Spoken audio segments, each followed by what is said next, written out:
Episode 79 of the podcast. This week we're talking about the difference between a single occurrence behavior and a pattern behavior and how we need to get in front of that. And then in the second part, we're going to talk about some tips and tricks and ways to help make it easier for our dogs.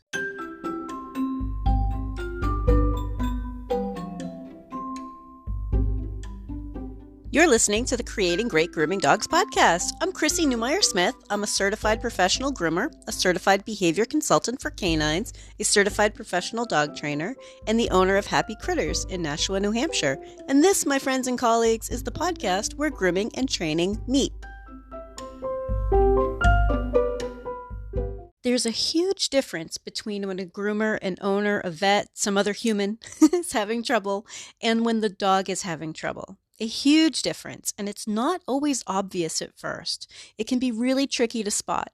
So a person who is working on a dog may not notice the dog become uncomfortable, and signs of discomfort could be stiffening, freezing, showing a hard eye, slightly shifting weight toward you or away from you.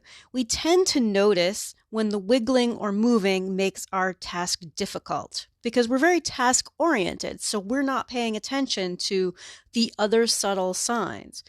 So if a dog is becoming a little bit wiggly or moving around, we tend to not notice until it becomes hard for us to complete our task.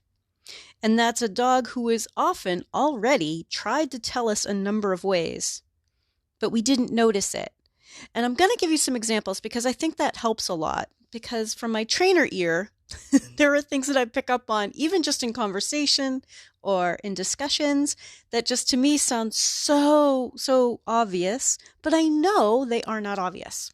That's just my experience, that to me now it's something that I notice. So some examples. Here's one. He lets me for a while, but then he starts biting at me. Right? We've all heard that. We might have even said that. He lets me for a while, but then he starts biting at me. My trainer ears hear biting at me, which to me means more than once. He tried to bite me is different than he starts biting at me. One is a single occurrence. The other is multiple occurrences. Because otherwise you'd say, I was trying to do it and he tried to bite at me. Not every time I'm doing it, he tries biting at me. Right? Think about it. So it's a behavior that the human and the dog have been rehearsing together. And sometimes it's a behavior that has become linked to things like the dryer, the brush, when I see the nail clippers, when I see shampoo come out and I'm at home and they want to get me in the tub and I'm not even going to come in the house, right? There's a pattern evolving if it's happened more than once. So when someone tells me, I tried something with my dog, and the moment I reached this particular area with this particular tool, this was his response. That tells me it's a first-time occurrence or an individual occurrence that we're talking about versus when I try to, he does this all the time. Like, how do I fix that? Right? And here's another example, because I think these examples will help you understand what I see and maybe be able to review it on your own. Here's another example.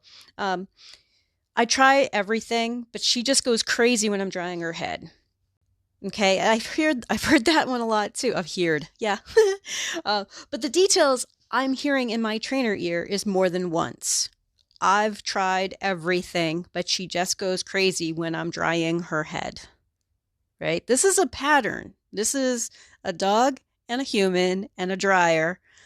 And a rehearsed over and over again, this has happened more than once. This is continuing to happen. And the details are there, right? There's a little bit more. You share this pattern of behavior together.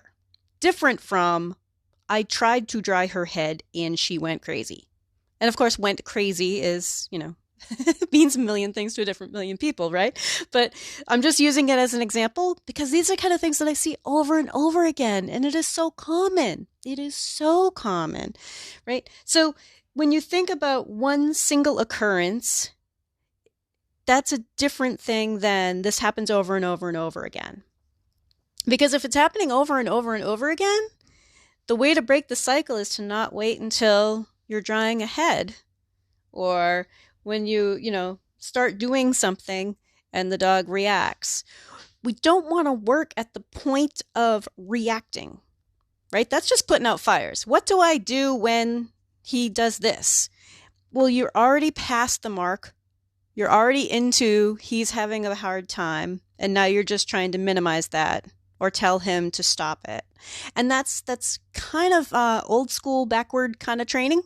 Like, how do we make him stop? Instead of, how do we build? How do we make this entire process feel different for him versus I need him to stop doing that, right? Because the dog is thinking the same thing. I'm sorry, my friends, but the dog is thinking the same thing. How do I make this human stop? This human needs to stop it. But because we have the bigger brains, allegedly, theoretically, we have the bigger brains, but because we can communicate to each other and learn new things differently, I want you to think we're trying to change this dog's behavior before all of that happens. Like, make the dog feel like it's safe, feel like it's okay, not when you overreact, I need to do this. Okay, that's just putting out fires, right? That's just walking around going, oh no, not again. How do I handle it? And I think we've all been there. God knows I've been there, right? So what do we do? What do we do? And if you've been listening to the podcast for a while, I want you to think, what is she going to say next? And that is circle back to the 3 C's. Calm, comfortable, cooperative. Especially if this is a dog that you've worked with before, that you have a number of times, a couple of repetitions of groomings where this dog went crazy for, or had a hard time with, or started biting at you for, right? You know when it's going to happen. So we avoid that part because we need to retrain. Calm down. I know, because you're all thinking, how are we going to get the grooming finished? But listen, relax. You got this. All right. We need to cut back and circle back to, I need to keep this dog calm, comfortable, and cooperative, and build gradually on what this dog can handle. What can this dog handle? What is this dog going to be comfortable with? How can I make this comfortable? How can I make this dog relax while I'm doing this? How can I re-engage with some of these tools or processes or procedures or areas of touching, right? How can I help this dog understand that these things are safe, that everything's going to be fine, to just relax for us? And that's through keeping them calm. So the things that I hear most often are things like, I've tried everything but, which also means it's happened more than once. And you're just pushing it too far. You're just taking it to a point where the dog is responding in a bad way and you are responding to that. Clear as mud, right? The dog is responding in a bad way. Very, very subjective. But the dog is doing something that I don't like or making my job difficult. And that's when I need to stop this dog's behavior. And that's very, very backward thinking. I want you to think, I know from my past working with this particular dog that this area or this tool or this sound or this method of touching is harder for this dog to handle. So how can I help this dog stay relaxed? Maybe I need to change something about the way I work. Maybe I need to reintroduce a tool later. Maybe the whole thing is too much for this dog, but I want you to be thinking, how can I help this dog have an easier time? And being far more aware of those little body language things that we're going to see. So one of the things that I talk to my owners about is you get your hands on your dog and get them used to relaxing into your hands. Can this dog relax into your hands? As a groomer, if you have a dog on your table and even before you start anything, they are stiff, they are tense. What that is that dog is ready to spring into action. Ready to spring into action, right? I just want you to think like that's not a relaxed dog. That might be a dog holding still. That might be a dog that you can do your work on. But it's not a relaxed dog. And the difference is a dog who's relaxed is not constantly thinking about springing into action. They're going to be easier to handle.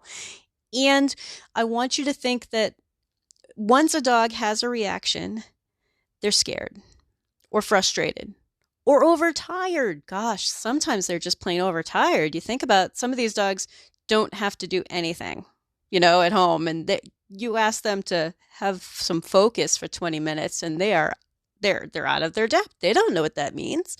So I want you to think about calming the dogs down and keeping it calm. If you're doing it right, it's about as interesting as watching paint dry. And that's really important, because the moment we keep pushing it too far, then we're just reacting to their reactions, and it's like a screaming match, like, does anybody really win? When what we really want to do is help them remain calm. And in the next part, I'm going to talk about some of the little tricks that I use to try to engage them differently and try to avoid some of the things that they might have been worried about. If you're enjoying this podcast, please remember to subscribe so that you don't miss any episodes, and tell all of your friends. Let's talk about some tips, some ways to work around some of the behaviors that are pretty common. So I want to start off with, some of these aren't going to work very well for some of us. Like as a house call groomer, I can't put a dog back in a crate over and over and over again because I'm really there start to finish. But my first tip, if you're in a grooming shop and you have a dog that's having trouble, you know what? We can lower the amount of time spent on any particular thing. You don't need to do them all in one big chunk if you have the ability to have them there throughout the whole day.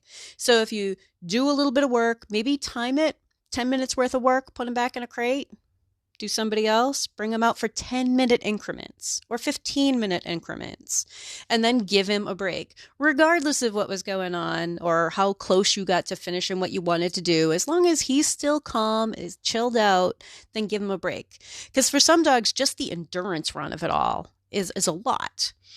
But some of us aren't able to do some of these tips. Like I said, if I'm at somebody's home, I really can't do that unless they have multiple dogs. And if they have multiple dogs that I'm grooming, sometimes I do. I'm like, all right, well, we started on you and let's put you down. I'm going to do your sister.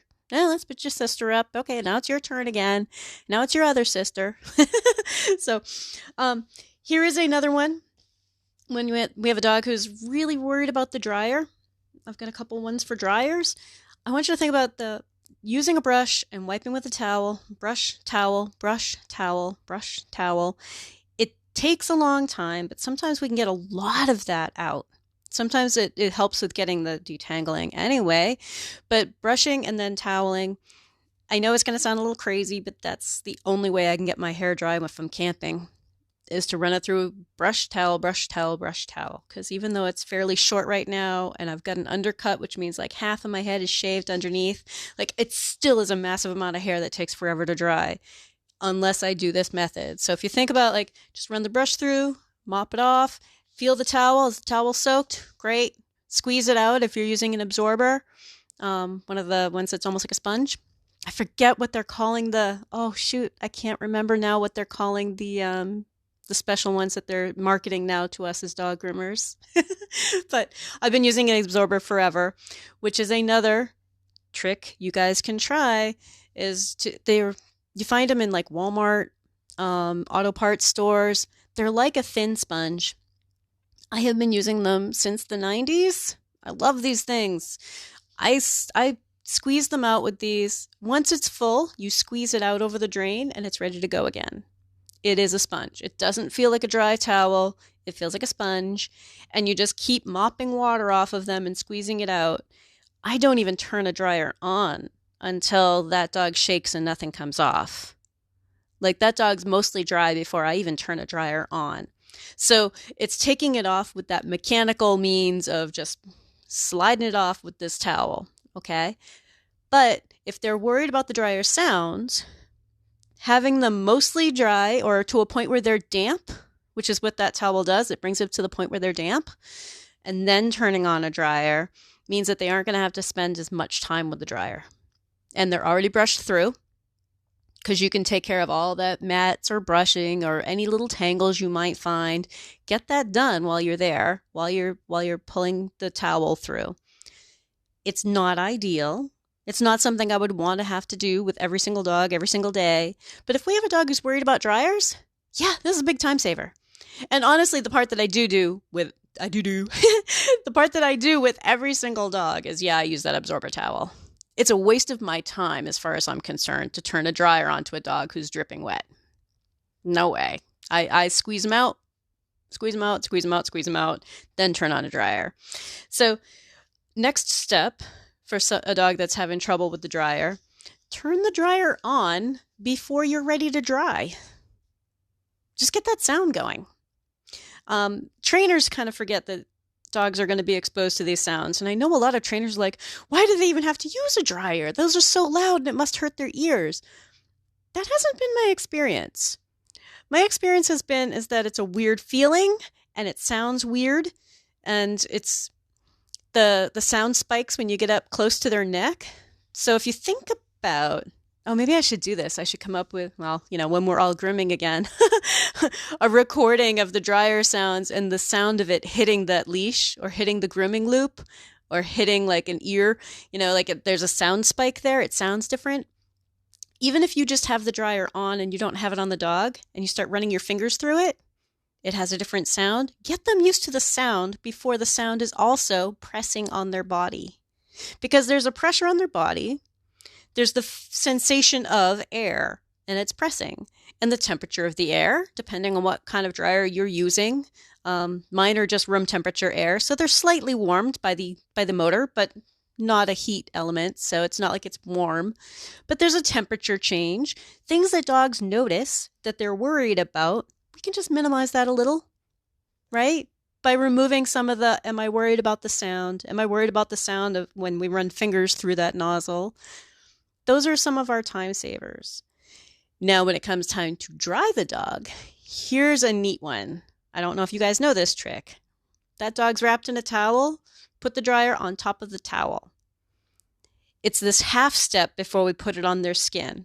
And for a lot of dogs, that one makes a big difference because we're trying to break this down into small pieces for them. So now they've got this towel wrapped around them. The dryer's been on. We've already kind of, brushed and toweled.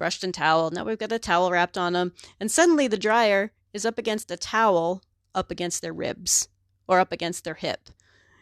And give them a chance to get used to that. Run it up and down, run it side to side, whichever way you are going to do it when it's actually on their body.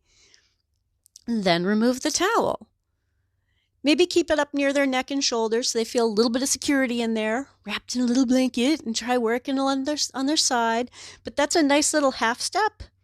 And also for us to reassess, is this dog still calm, comfortable, and cooperative? Or are they worried? Because we need to backtrack if they're worried. I know we don't want to send dogs home wet. And sometimes we just go, oh my God, this kind of weather, like if I sent this dog home wet in the middle of winter, that would be harmful. What am I going to do to get this dog dry? And maybe it's cage dry, But we need to be thinking the behavior is important.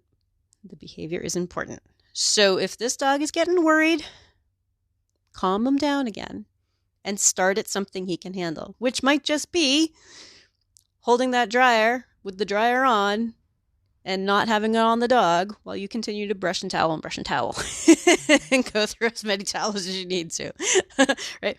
I can't tell you how often I'm at somebody's home and they're like, looking over at me and I've got like the dryer and the nozzle is like, kind of held between my knee and the table and I'm just brushing them, getting them used to that sound. That sound isn't scary, the sound alone. So that's some of the drying stuff. I want you to think too, let's see, let me get a couple more of these here. Gentle brushing. Oh, this one is so important. Sometimes we forget that we're working on some delicate skin, right? And to really use good technique is to be gentle. A brush should do the work for you. You shouldn't need a whole lot of elbow grease to get a brush through a coat. That's not how good brushing should happen.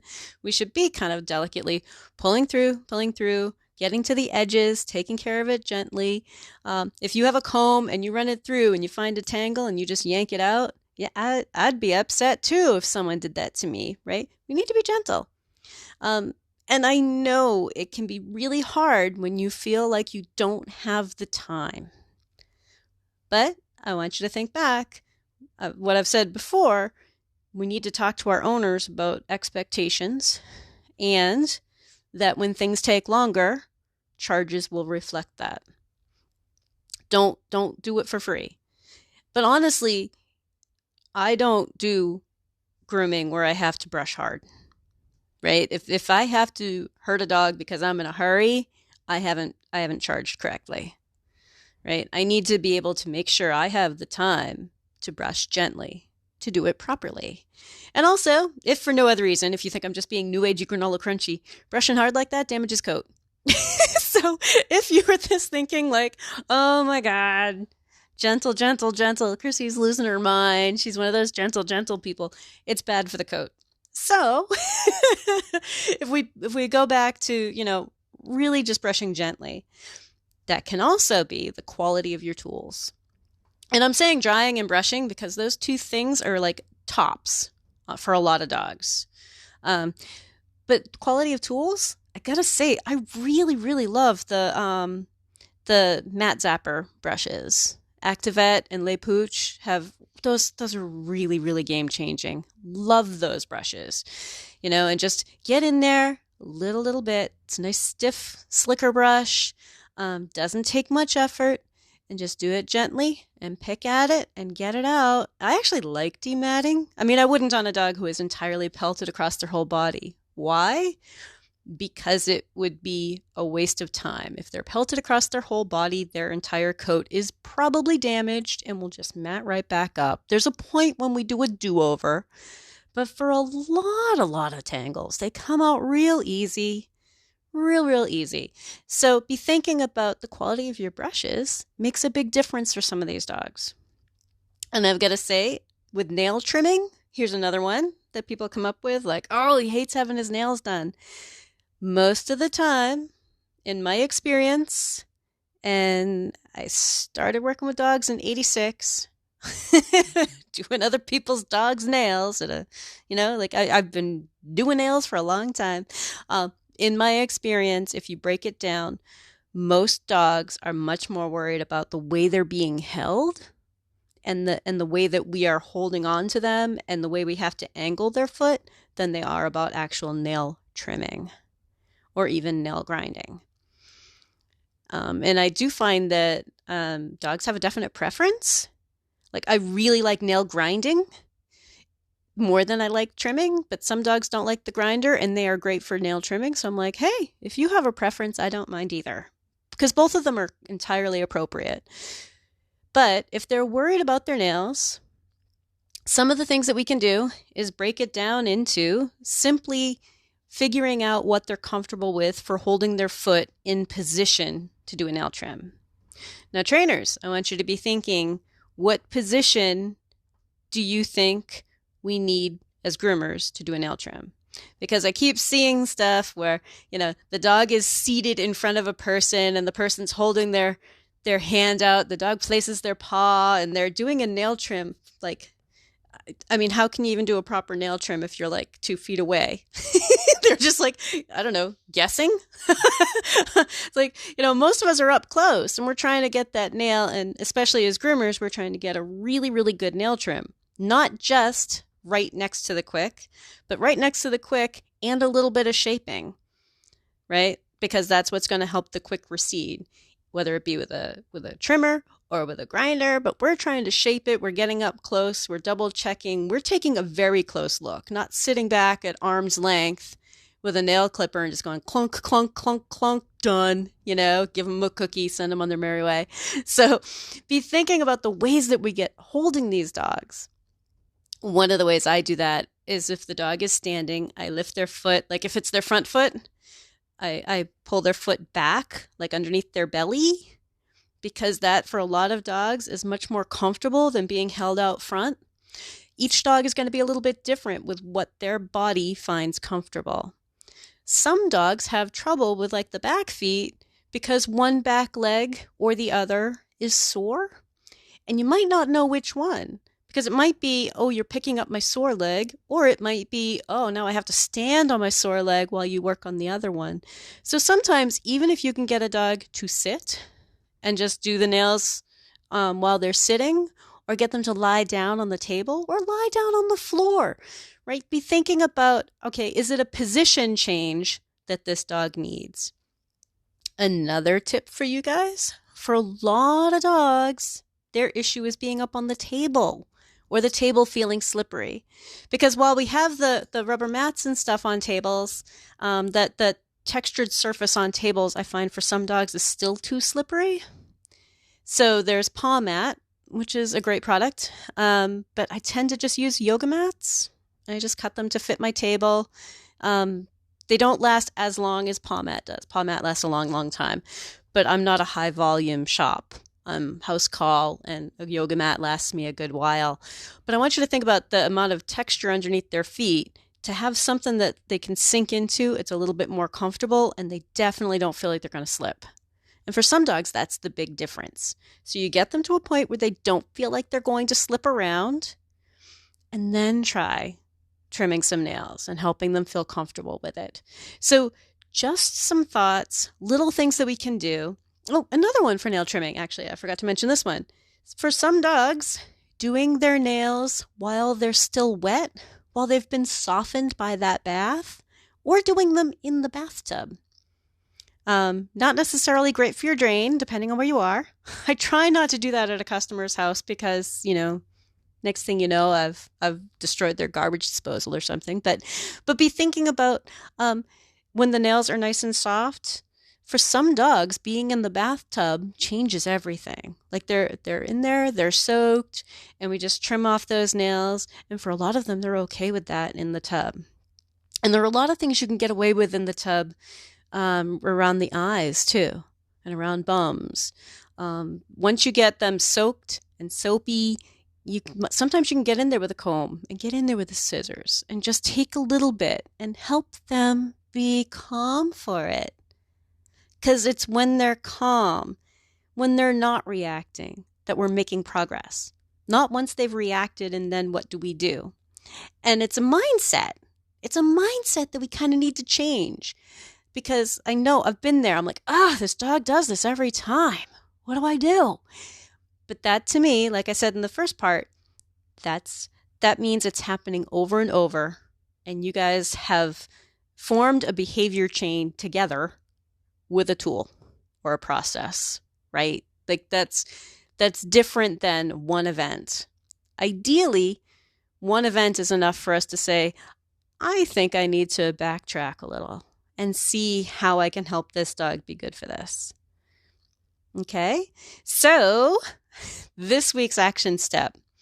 What I would like you to do, I know I have trouble getting people interacting on the webpage and stuff, but what I would like you to do is think about your own tips. Share some tips, little tips that help dogs to calm down, little tips that might help them be more comfortable, little tips that you find to be time savers. Because I'll tell you what, things that save time can be a tremendous help for a dog who is frightened. So everybody have a great week and stay curious. If you'd like more information, you can find me at Chrissy@happycritters.net, happycrittersdogtraining.com, or you can join the Facebook group, Creating Great Grooming Dogs podcast, or the Facebook page, Creating Great Grooming Dogs. I really look forward to hearing from you.